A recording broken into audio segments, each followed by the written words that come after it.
When I look at the toilet in my house, which was there when I bought it, I have no idea if it's old, so I have no idea how much is going down the drain. And many people don't. You know, you can tell the age of a toilet. You know, it's not like rings on a tree.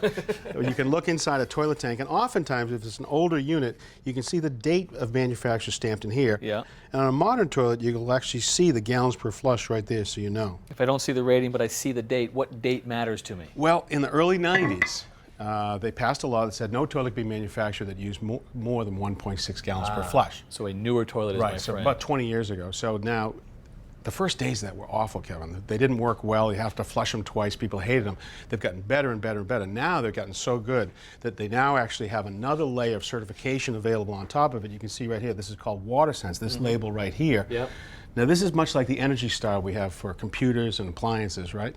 This is a certification that says this product uses 20% less than the standard unit and it still performs perfectly. Performs well. That's right. So now you can see it on the toilets, you'll see it on shower heads, on faucets. Newer fixtures or anything labeled with WaterSense is what we're looking for. That's right. If you've got a leak in a toilet, you know about it, but there are a lot of leaks we don't know about. That's A right. spigot outside with a little drip. The most insidious is that little dripping faucet. Right. It adds up.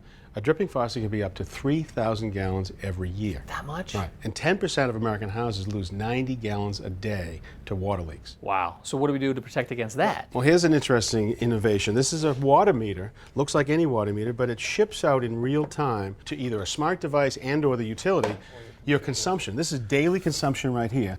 So here's the screen you'll be able to see, and this is the days of the week right here. This is Saturday right here. Now let's look at the next Saturday.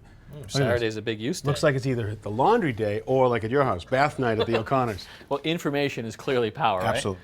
So we're going to have to keep on finding ways to conserve water. And we're going to keep telling the story. Water conservation is really important.